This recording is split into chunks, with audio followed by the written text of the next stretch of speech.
right? Guys like to get stuff done. Guys like to win, do whatever it takes. And that's where the lone wolf comes. And what is up, guys? Pastor John here. Welcome to my channel, Man of God, where we draw closer to Christ to become the men that God desires us to be. Today we are looking at the question, are you a lone wolf? I've started this YouTube channel about a couple months ago, and I've confronted a lot of lone wolves on the internet. It actually surprised me. I knew they were out there, but there's more than I had thought. Just a quick comment before we get into it. If you could like, share, and subscribe. I got 20 subscribers, which is awesome. I'm trying to get to 100 by the end of the year. So if you want to join this community, we'll be talking about community today. I think it's a good group. So let's look at some March Madness stuff. March Madness Final Four is this weekend, Saturday. For the first time since 2008, all the top one seeds are in the Final Four. I don't really have a team this year that I particularly like. You know, I'm a Michigan guy. They got beat by Auburn. I like Auburn. I think, I'm going to pick them to win it all, but we'll see. I'm not a basketball expert by any stretch of the imagination, but it's still fun to watch. But on Twitter, there's been this image going around, which is pretty interesting. So everybody knows the transfer portal is a thing. And basically, like, all these colleges are just poaching guys, trying to create like the best team possible. And there's not very much loyalty anymore. It's a lot of lone wolves, right? Trying to find the team that's going to win the championship. If you look here in the regions, Auburn, you got 4 out of the 8 totally didn't start with Auburn. Arkansas, there's only 2 guys who originally started there.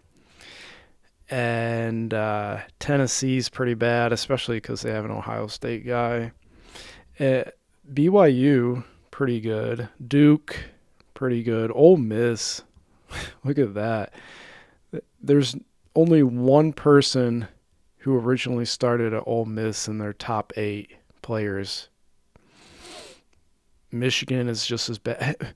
How in the world do you play for Michigan if you previously played for Ohio State? That doesn't mean that's the lone wolf right here. The ultimate lone wolf, just doing whatever they need to do to win.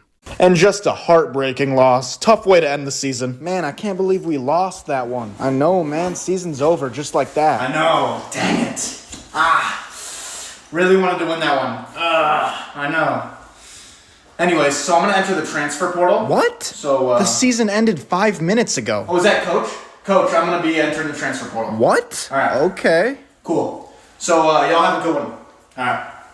And I think if we're all honest, we want Purdue to win it all, but they got eliminated by now. But my goodness, that coach there, he's got some good culture. Not one transfer, and they made it to the Sweet 16.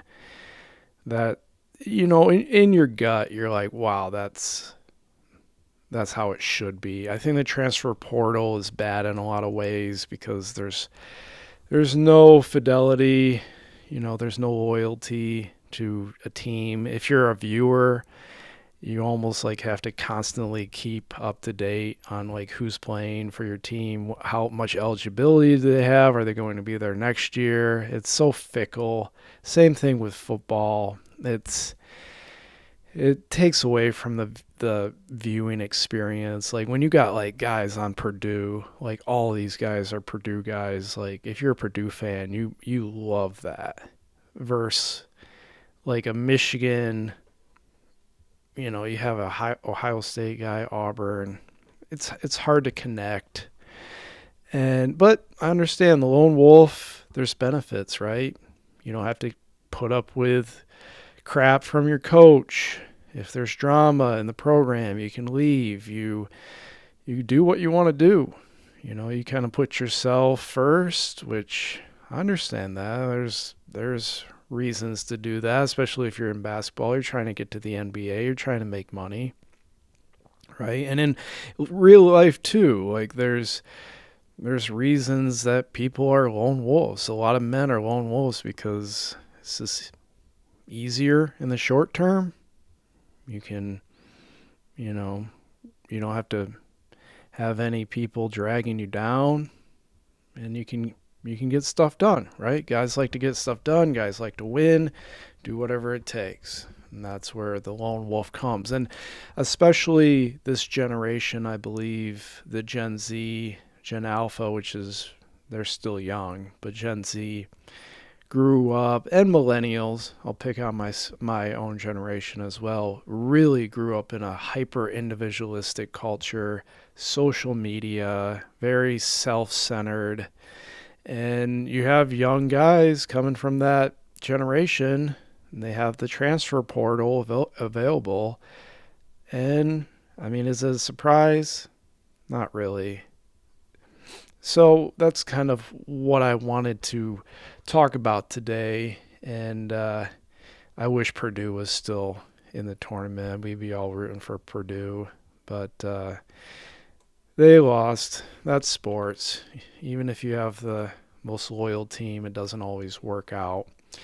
So, the transfer portal, it is what it is. Human nature many times is, we just want to do what's best for us. We don't necessarily always think about the team.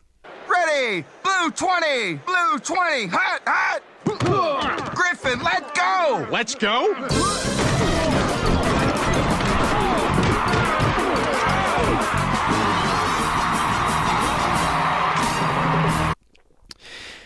What is the answer, solution to this problem?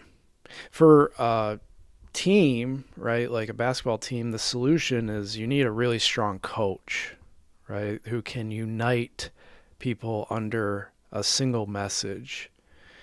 And the best teams, the best basketball teams, football, whatever, have coaches who can bring the lone wolves into the team, who can combine the oil and water. They act like in a salad dressing, you have to add mustard to oil and the water for it to combine. So the coach is the mustard source to the team. In the real world, it's a little bit different. I believe that Christ is the ultimate uniter of people.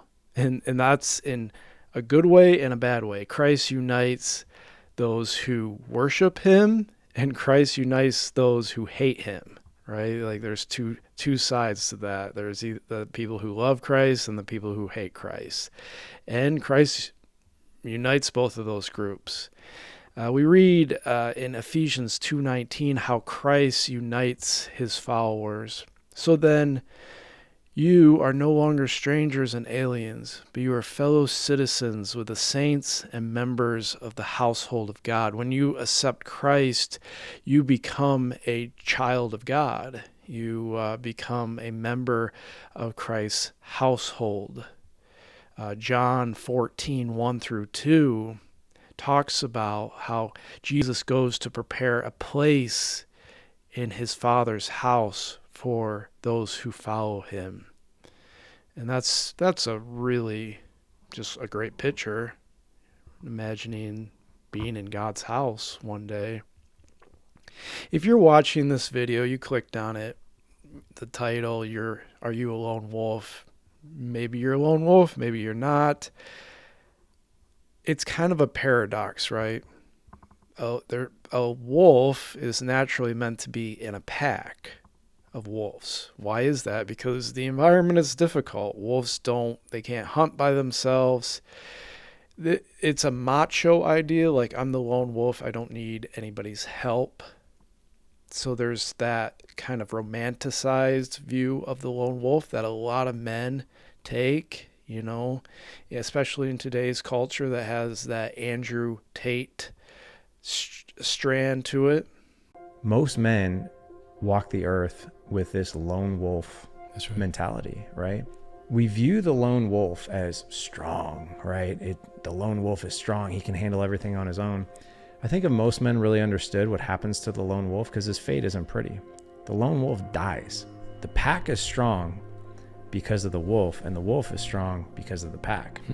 Most men are living this quiet life of desperation and isolation where we're surrounded physically by other men, but mentally and emotionally and through conversation and learning, we don't have those iron sharpen iron relationships. We have like these more rusty relationships.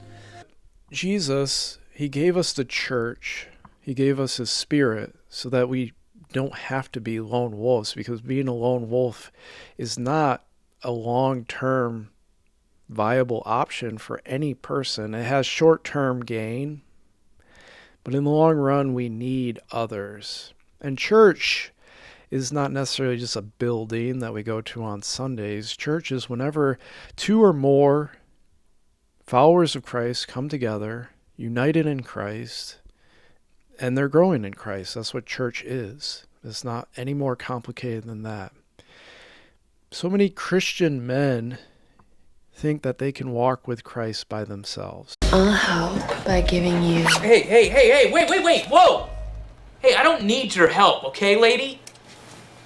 I can do it myself. They don't need anybody. They don't need to be a part of a church, be a part of a men's group, be texting men, have friends who are Christians. There's nothing wrong with solitary moments with Christ. Every day I spend time with Christ by myself, but it has to extend outwards. Christianity is not a solitary pursuit. It's always a pursuit that extends into the world. We, as Christian men, struggle with a lot of things. A lot of people have commented on my previous videos about their struggles with porn, alcohol, addictions, and a lot of men, they accept Christ and they're trying to fight these battles, but they don't have the support. They're trying to be lone wolves. There's too many battles in life, and Satan is very powerful. He likes to pick off the lone gazelle, if you like that analogy. Christ gave us a family so that we could be members of his household. We could have that support structure. When we enter Christ's family, we do lose our ability to do whatever we want. We have to obey Christ. But what we lose in selfishness and sin, we gain in genuine love from our brothers and sisters. And experiencing that love is winning the championship. That's the eternal reward.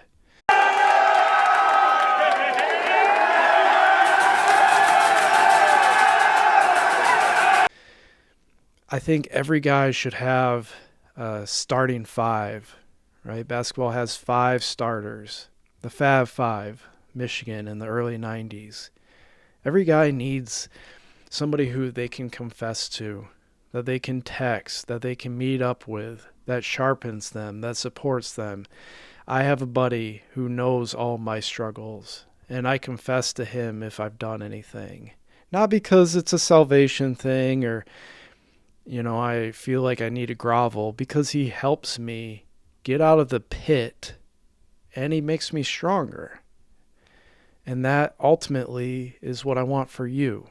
You need to find a group of guys. You need to connect with a church. You need to connect with a study. You need to be constantly communicating with others, because life's difficult. And if you don't, the devil's going to gobble you up. Maybe not tomorrow, maybe not this year, but we can't be completely solitary as Christians. So, do you feel like you're a lone wolf? Are you a lone wolf with Christ? Are you a lone wolf without Christ? I love to hear your stories about how the church, the community of believers really changed you, really allowed you to be on a team, on a group of people that made you stronger in Christ. I leave you with this blessing. May the peace of God, which surpasses all understanding, guard your hearts and minds in Christ Jesus. Until next time, guys.